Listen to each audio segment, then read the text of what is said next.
This is Dr. Vijay Kumar, School of Agriculture Science, IMT University, Ganganagar, Meerut. This topics mutation and mutation breeding. Mutation क्या होता है और mutation breeding हम कैसे करते हैं. म्यूटेशन ब्रीडिंग का introduction. Mutation refers to sudden heritable change in the phenotype and individuals. The individuals showing these changes are known as mutant. Factors or agents causing mutation are known as mutagens. An individual showing an altered phenotype due to mutation are known as variant. जो mutation होता है वो phenotypically show करता है. जो mutation है जो heritably change in the phenotype and individual. जो म्यूटेशन होता है वो एक जनरेशन से नेक्स्ट जनरेशन में ट्रांसफ़र होता है. जो the individual showing these change is known as mutation. जिसमें जो चेंज हो रहा है उसको बोलते हैं म्यूटेंट. और factors agents causing mutation are known as mutagens. जो म्यूटेशन को जो कॉज करते हैं कुछ म्यूटेजेंस होते हैं. वो म्यूटेजेंस जो होते हैं वो फिजिकली म्यूटेजेंस और केमिकली म्यूटेजेंस होते हैं. Individual showing an altered phenotype due to mutation are known as variant. जहाँ पे वो म्यूटेशन को शो करता है उसको बोलते हैं हम variant. English farmer Seth right जो म्यूटेशन को सबसे पहले ऑब्जर्व किया था या रिकॉर्ड किया था वो एक इंग्लिश फार्मर थे सेथ राइट, जिन्होंने 1791 में इसको ऑब्जर्व किया था. जो देखा था किसको, म्यूटेशन को. अच्छा, म्यूटेशन को जो सबसे पहले इंट्रोड्यूस किया था वो हुगो डिब्रीज ने किया था 1990 में म्यूटेशन को. अच्छा, जो म्यूटेशन टर्म दी थी हुगो डिब्रीज ने 1900 में, और जो सबसे पहले ऑब्जर्व किया था म्यूटेशन को वो किया था सेथ राइट ने. किसने किया था? सेथ राइट ने. इन्होंने रिकॉर्ड किया था. अच्छा, जो फादर ऑफ म्यूटेशन ब्रीडिंग को जो कहा जाता है वो कहा जाता है A.K. गेस्टफसन. A mutation is the permanent alter of nucleotide sequence the genome on an organism, virus, extra chromosomal DNA or the other agent genetic elements. Mutation results show error during DNA replication or other types of damage. ये जो आपको show कर रहा है ये normal DNA है और यहाँ पे म्यूटेशन आप देखेंगे ATGC. जो यहाँ पे जो इसमें चेंज हुआ है A की जगह पे C आ गया है. ये आपको जो दिख रहा होगा म्यूटेशन हो गया है. तो जो हमारा म्यूटेशन जहाँ होता है वो हमारा जो DNA होता है, DNA में जो जीन्स होते हैं उसका जो सीक्वेंस है वो चेंज हो जाता है. हाँ, हिस्ट्री म्यूटेशन की कुछ साइंटिस्टों ने किस किस पे काम किया था उसके बारे में थोड़ा सा डिस्कस करते हैं. 1927 Müller work with the Drosophila provide proof of mutation induction by X-rays. Muller champions induced mutation for animal and plant breeding and open a new era is genetic and breedings. जो हमारे मूलर्स हैं इन्होंने 1927 में Drosophila पे काम किया था और जो किया था वो एक्स-रेज के द्वारा किया था. एक्स-रेज हमारा जो आता है वो इंड्यूस म्यूटेशन में आता है जो आर्टिफिशियली कराया जाता है. अच्छा, 1928 Stadler publish the first result in mutation induce in open crop barley, maize, wheat, oats, but sceptical about the use of individual induce mutation for crop improvement.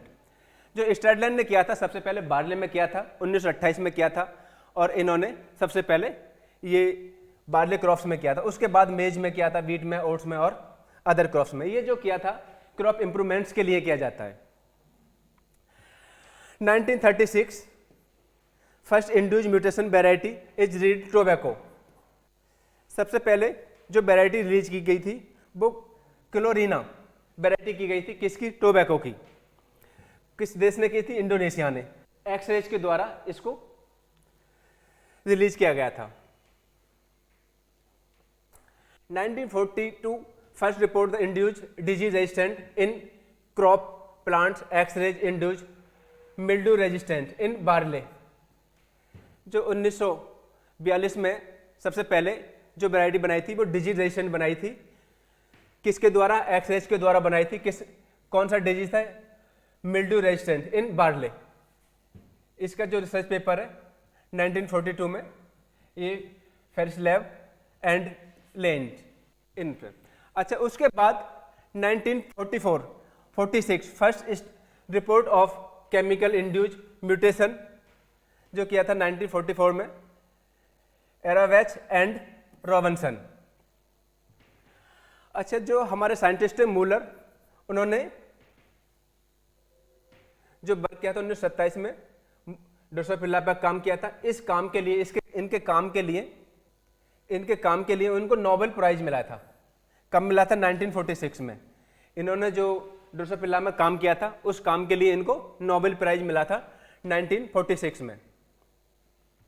अच्छा, कुछ कैरेक्टरिस्टिक्स है म्यूटेशन के। कैरेक्टरिस्टिक्स ऑफ म्यूटेशन क्या है? Characteristic, generally mutants allele are recessive.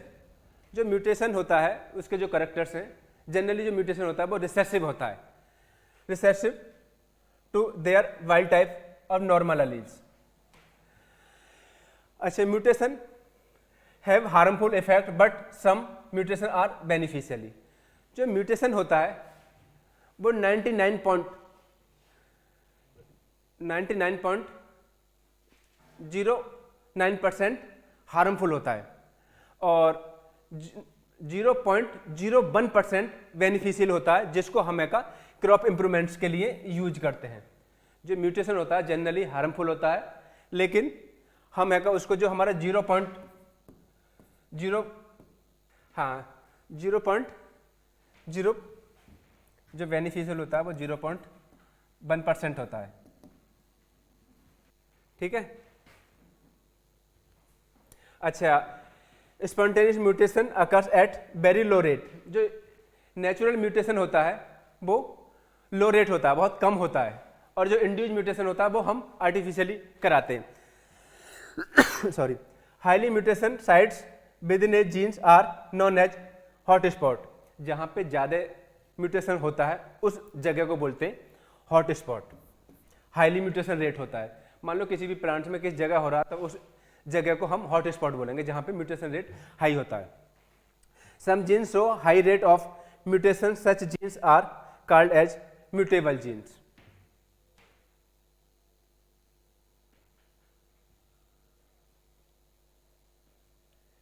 हाँ जी, classification of mutation based on the survival and organism या individuals. Lethal mutation which cause death of all individuals. जो लीथल म्यूटेशन होता है उसमें डेथ हो जाती है ऑल इंडिविजुअल्स की। एक होता है sub lethal mutation which cause death of 90 individuals, उसमें 90% की डेथ हो जाती है। Sub vital mutation kill less than 90 individuals. Vital mutation does not affect the survival of an individuals. Super vital mutation enhance the survival of an individuals। हाँ, based on the cause of mutation. जो mutation को जो cause करता है वो कौन कौन सा, एक स्पॉन्टेनियस म्यूटेशन और एक इंड्यूस म्यूटेशन। स्पॉन्टेनियस म्यूटेशन क्या है? Spontaneous mutation occurs naturally without any causes. जो स्पॉन्टेनियस म्यूटेशन होता है उसमें हम कोई कॉज नहीं करते, वो नेचर में होता है, नेचुरल होता है। The rate of spontaneous mutation is very low या वेरी स्लो। एग्जाम्पल्स के लिए methylation follow by deamination of cytosine. Rate of spontaneous mutation is higher in eukaryotes than prokaryotes. Examples में UV lights of sunlight causing mutation in bacteria. जो spontaneous mutation जो होता है वो prokaryotes के comparison में वो यूकैरियोट्स में ज़्यादा होता है, स्पॉन्टेनियस म्यूटेशन रेट जो होता है।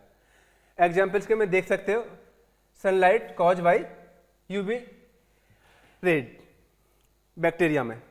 Induce mutation produce due to treatment with either a chemical और फिजिकल एजेंट्स। जो इंड्यूस म्यूटेशन होता है वो आर्टिफिशियल म्यूटेशन बोलते हैं उसको, और ये जो इंड्यूस म्यूटेशन हम खुद कराते हैं, आर्टिफिशियल कराते हैं। उसके लिए जो एजेंट्स होते हैं, चाहे वो केमिकल एजेंट्स हो या वो फिजिकल एजेंट्स हो, फिजिकल एजेंट्स या केमिकल एजेंट से इसको म्यूटेंट कराना पड़ता है। Those agent are called mutagens and the process of crop improvement through this is called mutation breeding. Examples X-rays causing mutation is cereals. Sorry, जो हमने mutation breeding के लिए इंप्रूव करते हैं और ये एक्स-रेज में कॉज किया है। Types of induced mutation are macro mutation and micro mutation. जो हम इंड्यूस्ड म्यूटेशन कराते हैं वो भी हमारा दो तरह का होता है, एक है का मैक्रो और एक माइक्रो। माइक्रो म्यूटेशन और macro mutation produce a small phenotype effect और पॉलीजेनिक इन नेचर। जो माइक्रो म्यूटेशन होता है वो स्मॉल फिनोटाइपिक इफेक्ट्स दिखाता है और जो मैक्रो म्यूटेशन होता है produce a larger phenotype effects, वो लार्ज में दिखाता है। ये पॉलीजेनिक और ये polygenic in nature. Can not be identify an individual plants basis selection delay till M3। जो हमारा म्यूटेशन ब्रीडिंग कराते हैं, जो हमारा माइक्रो म्यूटेशन होता है और ये जो शो करता है वो M3 जनरेशन में करता है, और जो मैक्रो होता है ये M2 जनरेशन में इजीली सेलेक्ट कर लेते हैं हम इसमें से प्लांट्स को, इजीली आइडेंटिफाई ऑन इंडिविजुअल और प्लांट बेसिस। सॉरी, म्यूटेजेंस जो हम इंड्यूस कराने के लिए या आर्टिफिशियल म्यूटेशन कराने के लिए हमें कुछ म्यूटेजेंस की आवश्यकता पड़ती है। जो हमारे ये म्यूटेजेंस हैं, म्यूटेजेंस क्या होते हैं? वो फिजिकली और केमिकली एजेंट्स होते हैं which greatly enhance the frequency of mutation. Types of mutagens, ये टू टाइप्स के म्यूटेजेंस होते हैं। नंबर एक फिजिकल म्यूटेजेंस, नंबर दो केमिकल म्यूटेजेंस। फिजिकल म्यूटेजेंस में भी कुछ म्यूटेजेंस डिवाइडेशन किया हुआ है और केमिकल म्यूटेजेंस में भी। फिजिकल म्यूटेजेंस कौन कौन से? आयनाइजिंग रेडिएशन और एक होते हैं non ionising radiation. Ionising radiation कौन से होते हैं? आयनाइजिंग रेडिएशन में भी पार्टिकुलेट रेडिएशन और नॉन पार्टिकुलेट रेडिएशन, इसमें भी दो पार्टों में इसको डिवाइडेशन किया गया है। किसको? आयनाइजिंग रेडिएशन को। पार्टिकुलेट रेडिएशन में alpha rays, beta rays, fast neutron और थर्मल न्यूट्रिएंट्स आते हैं। अच्छा, उसके बाद नॉन पार्टिकुलेट रेडिएशन में एक्स रेज, गामा रेज, ये नॉन पार्टिकुलेट रेडिएशन में आते हैं। अच्छा, आयनाइजिंग रेडिएशन में हमने आपको ये बता दिया, इसको भी दो पार्टों में डिवाइडेशन किया हुआ है। अच्छा, उसके बाद non ionizing radiation. Non ionizing radiation में अल्ट्रावायलेट रेज यानी UV rays, UV rays, ultraviolet को यूवी रेज बोलते हैं। अच्छा, फिर उसके बाद आ जाता है second chemical mutagens. Chemical mutagens कौन से होते हैं? ये एल्कलाइन एजेंट्स, एक्रिडाइन डाई और बेस एनालॉगस और अदर म्यूटेजेंस। अच्छा, एल्कलाइन एजेंट्स में भी कुछ EMS, ethyl methane sulphate, methane sulphonate, MMS और EMS, ये हमारे, और सल्फर मस्टर्ड और नाइट्रोजन मस्टर्ड, ये एल्कलाइन एजेंट्स में आती हैं। एक्रेडाइन में प्रोफिलेविन, एक्रेडाइन ऑरेंज और एक्रेडाइन येलो एंड इथिडियम ब्रोमाइड, ये एक्रेडाइन डाई में आएंगे। बेस एनालॉगस में 5 ब्रोमो यूरेसिल और 5 क्लोरो यूरेसिल। और अदर म्यूटेजेंस में नाइट्रोजन नाइट्रस एसिड और सोडियम एजाइड्स, ये हमारे अदर्स में आएंगे। ये म्यूटेजेंस है हमारे। म्यूटेजेंस मेनली 4 टाइप्स के होते हैं जो केमिकल बेसिस पे होते हैं, एल्कालाइन, एक्रेडाइन डाई और बेस एनालॉगस और अदर्स में। उसके बाद आ जाता है म्यूटेशन ब्रीडिंग। वो अब तक जो हमने बताया वो म्यूटेशन के बारे में था। अब म्यूटेशन हमने कॉज भी कर लिया और किस तरह के म्यूटेशन होते हैं, एक फिजिकली और एक केमिकली। जो फिजिकली और केमिकली होते हैं उनको हम इनसे म्यूटेशन ब्रीडिंग कराते हैं। Mutation breeding inducing desirable mutation and exploiting them for crop improvement. It is commonly use in self pollinated crop and used to produce trait in crop such as larger seed या new colors। जो हम ये mutation breeding कराते हैं crop improvements के लिए कराते हैं, चाहे वो सीड साइज हो या न्यू कलर्स हो। Important step 2 now before mutation breeding are selection of variety for mutation breeding, part of the plant to be treated, dose of the mutagens. जो हम म्यूटेशन ब्रीडिंग कराते हैं सबसे पहले तो हमें का उसमें सिलेक्शन ऑफ द वेराइटी, उसमें हम वेराइटी को सेलेक्ट करेंगे। फिर उसके बाद part of the plants of treated, हम किस प्लांट्स के पार्ट को हम ट्रीट कराएंगे, और डोज ऑफ म्यूटेजेंस, और फिर हम उसके बाद उसमें कितनी डोज देंगे। हाँ, procedure of mutation breeding, choice of material. पहले आपको सबसे पहले जो प्रोसीजर स्टार्ट करना है उसमें मटेरियल को चॉइस करना है, आप किस पे आप म्यूटेशन ब्रीडिंग कराएंगे। चॉइस ऑफ द म्यूटेजेंस, जो हमने आपको म्यूटेजेंस बताए थे, जैसे फिजिकल म्यूटेजेंस या केमिकल म्यूटेजेंस। फिजिकल म्यूटेजेंस में भी अलग अलग म्यूटेजेंस होते हैं, केमिकल म्यूटेजेंस में भी अलग अलग म्यूटेजेंस होते हैं, तो आप किस म्यूटेजेंस को सेलेक्ट करोगे, चॉइस करोगे, उससे आपको ट्रीटेड कराना है। और part of the plant to treated, आप प्लांट्स के किस पार्ट को ट्रीट करोगे, प्लांट्स के बड को करोगे, पूरे प्लांट्स को करोगे, सीड को करोगे, बड को करोगे, किसी भी प्लांट्स के पार्ट को, जिस भी प्लांट के पार्ट को करना है, किसको करना है, वो भी आपको सेलेक्ट करना है। अच्छा, उसके बाद डोज ऑफ म्यूटेजेंस, आपको उसको डोज देनी है, कितनी डोज देनी है। उसके बाद हैंडलिंग ऑफ सेग्रीगेटिंग जनरेशंस। हाँ, choice of material, choice of material, it should be the best variety available in crops, जो भी आपकी क्रॉप्स है उसकी बेस्ट वेराइटी होनी चाहिए जो आपने चॉइस मटेरियल किया है। सीड शुड बी प्योर होना चाहिए, ये हमारा चॉइस ऑफ मटेरियल। उसके बाद choice of mutagens, generally chemical mutagens are more preferred for examples X rays, gamma rays, ultraviolet rays और फास्फोल्यूटेन और इथाइल मीथेन। आपने किस केमिकल म्यूटेजेंस को चॉइस किया है, म्यूटेजेंस। अच्छा, थर्ड है part of the plant to be treated, आपने प्लांट्स के जो पार्ट को लिया वो सीड को लिया है, या पॉलन ग्रेन्स को लिया है, या वेजिटेटिव प्रोपेगुल्स को लिया है, या कॉर्न्स को लिया है, या वल्व्स को लिया है, कंप्लीट प्लांट्स को लिया है, आपने किस प्लांट्स के पार्ट को लिया है। अच्छा, डोज ऑफ म्यूटेजेंस, उसमें डोज भी हमारी डिपेंड करती है म्यूटेजेंस को ट्रीटेड कराने के लिए। Mutagens dose varies from species to species, जो हम म्यूटेजन जो कराते हैं और जो डोज देते हैं वो अलग अलग स्पीसीज को अलग अलग दी जाती है। A mutation dose close to LD50 is considered optimum by many workers. LD50 refers to the dose of mutation that kill 50% of the treated individuals या organism. The LD50 dose of same mutagens differ from species to species. The duration of treatment depend on the density of radiation or concentration of chemical mutagens. जो हम dose of mutation जो देते हैं वो हम उस dose species to species vary करती है, और वो डोज हमारी LD50 कंसीडर कर रहा है नहीं कर रहा, वो वर्कर्स पे डिपेंड करता है। और LD50 dose mutation till 50% of treated individuals, और LD50 dose mutation differ from species to species, और ड्यूरेशन भी अलग अलग रहती है, अलग अलग स्पेसीज के लिए, अलग अलग क्रॉप्स के लिए कितने टाइम्स के लिए हम उसको दे रहे हैं डोज। ये हमारा प्रोसीजर है म्यूटेशन ब्रीडिंग का, किस तरह से हमने first generation, second generation, third generation, fourth, 5 और 6, 8 और 9 जनरेशन। 9 जनरेशन में हमारी म्यूटेशन जो ब्रीडिंग है वो पूरी हो जाती है। म्यूटेशन ब्रीडिंग के द्वारा हमारी वैरायटी जो वो रिलीज हो जाती है।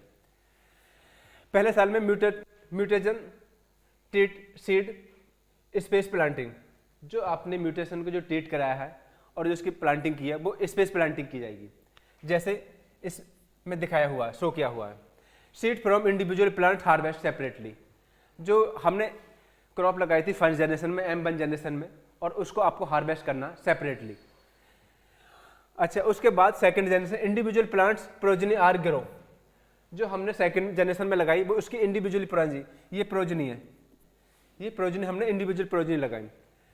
Fertile विगर्स normal looking plants harvest separately, उसके बाद आपको फिर फर्टिलिटी विगर और नॉर्मल लुकिंग और उसके बेस पे आपको सेलेक्ट करना और वो सेपरेटली हार्वेस्ट करना है। Third M3 individual plant progeny from select plant grow, superior plant select from superior progeny showing segregating. M third generation में जो आपने इंडिविजुअल प्रोजेनी सेलेक्ट की थी और जो ग्रो की थी, उसके बाद आपको सुपीरियर प्रोजेनी उसमें सेलेक्ट करनी है। प्रोजेनी मतलब ये लाइंस पूरी आपको जो जो प्रोजेनी है वो आपको सेलेक्ट करनी है और वो आगे फिर हार्वेस्ट करनी है सेपरेटली। और होमोजाइगस म्यूटेंट्स प्रोजेनी में भी हार्वेस्टेड इन बल्क, आपको वो बल्क में करना है हार्वेस्ट। उसके बाद M fourth individual plant progeny from select plant grow superior homozygous lines harvest in bulk. उसके बाद भी आपको फोर्थ जनरेशन में भी होमोजाइगस प्लांट्स जो सीक्वेंस बराबर है उनके जो हाइट के उसके हिसाब से आपको सेलेक्ट करना हार्वेस्ट करना है। M five generation preliminary yield trial with the suitable check, आपको फिफ्थ एम जनरेशन में आपको प्रीमियरी यील्ड ट्रायल लगाना है, उसके साथ में एक चेक वैरायटी लगानी है, स्टैंडर्ड वैरायटी लगानी है या कॉमर्शियल चेक वैरायटी। और फिर उसके बाद सुपीरियर लाइन सेलेक्ट।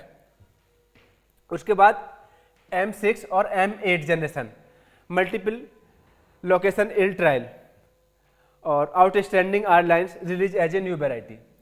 आपको 6, 7, 8 जनरेशन में 3 साल आपको मल्टी लोकेशन यील्ड ट्रायल लगाना है और वहाँ पे चेक करना है कि हमारी जो वैरायटी है वो ठीक है या नहीं है।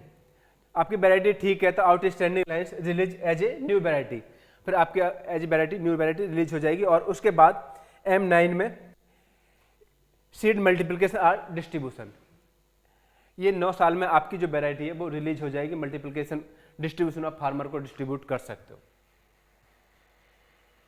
अच्छा, उसके बाद स्क्रीनिंग या सिलेक्शन, आप कैसे उसकी स्क्रीनिंग करेंगे और सिलेक्शन करेंगे।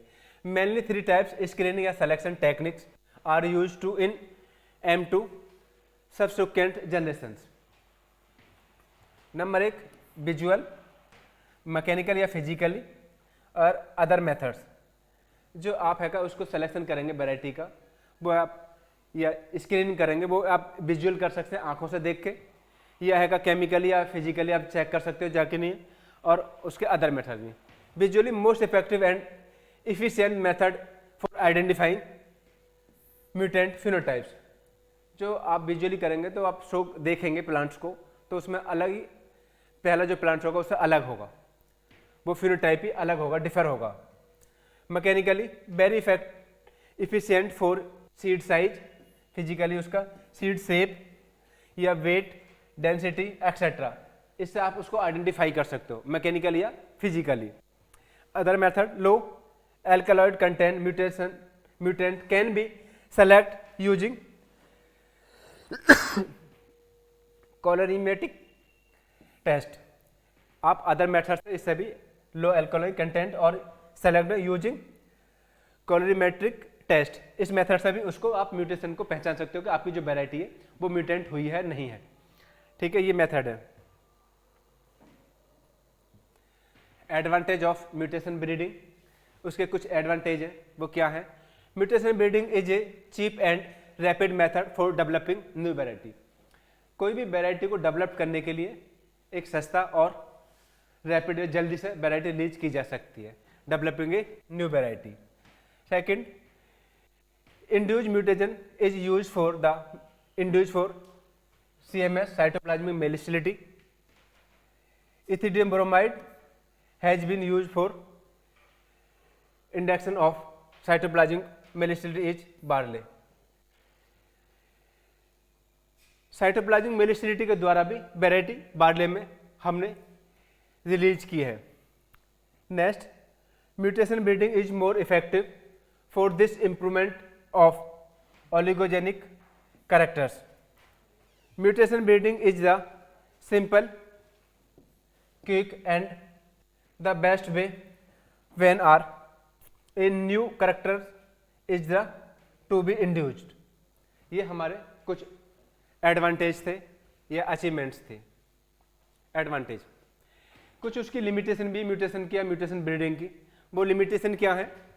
The process is generally random and unpredictable. जो इसकी लिमिटेशन है वो एडवांटेज है क्या है? वो जनरली रैंडम होता है और अनप्रेडिक्टेबल होता है, वो पता नहीं होता कहाँ हो सकता है, किस प्लांट्स में किस उसमें हो जाए। Next, useful mutant are rare and predominantly recessive. इसकी लिमिटेशन है ये प्रीडोमिनेंटली रिसेसिव होता है।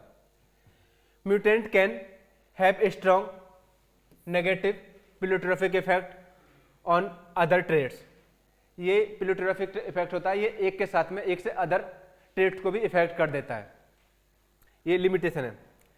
Health risk handling chemical mutations radiation fast nutrient treatment, ये उसकी कुछ लिमिटेशन है। ये हेल्थ के लिए भी थोड़ा सा होता है और हैंडलिंग करनी पड़ती है, और केमिकल म्यूटेशंस होते हैं, रेडिएशंस वगैरह होती है, फास्ट न्यूट्रिएंट वगैरह, इनसे ये उसके लिमिटेशन है या डिसएडवांटेज।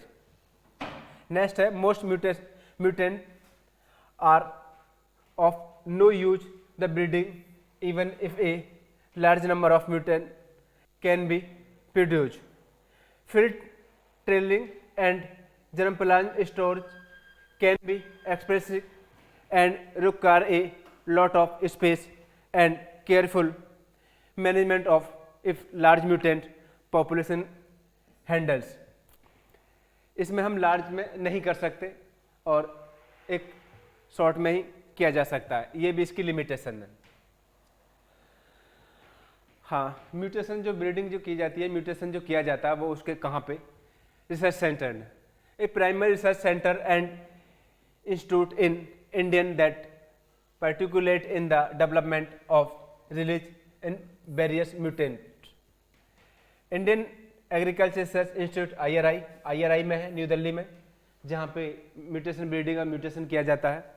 और Bhabha atomic research centre Mumbai है, जहाँ पे रिसर्च की जाती है। Tamil Nadu agriculture university TNU Tamil Nadu में है, और national botanical research institute Lucknow UP में। ये कुछ रिसर्च सेंटर है जहाँ पे म्यूटेशन और म्यूटेशन ब्रीडिंग की जाती है। कुछ अचीवमेंट्स हैं जो म्यूटेशन ब्रीडिंग के द्वारा हमने कुछ वेराइटियाँ रिलीज की हैं, और वो कौन कौन सी वेराइटियाँ, किस किस क्रॉप्स की वेराइटी है। वीट की वेराइटी है साबरमती सोनारा और NP 836, ये सेमी ड्वार्फ वेराइटी है और नॉन लॉगिंग म्यूटेंट वेराइटी है वीट की। ये इसकी वेराइटी है, स्पेसिफिक कुछ करेक्टर है जिसके लिए हमने वेराइटी ये रिलीज की है। राइस की है जगन्नाथ, जो बोल्ड सीड साइज के लिए वेराइटी रिलीज की है।